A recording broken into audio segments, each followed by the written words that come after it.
nang magturo po ang ating Panginoong Sukristo kung papaano maisasagawa ng tao ang marapat na pagsamba at paglilingkod sa ating Panginoong Diyos.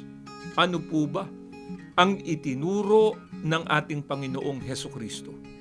Pakinggan ninyo, pahayag ito ng ating Panginoong Sukristo na nakasulat dito po sa Mateo 6:9-10. Magsidalangin nga kayo ng ganito: Ama namin na nasa langit ka, sambahin nawa ang pangalan mo, gawin nawa ang iyong kalooban.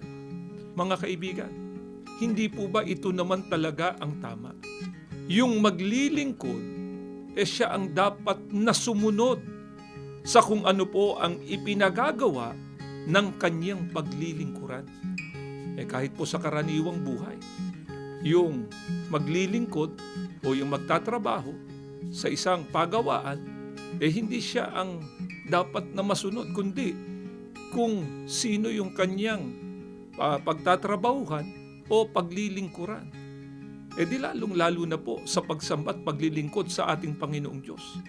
Hindi po ba dapat ang Diyos ang masunod kung ano po ang kanyang kalooban?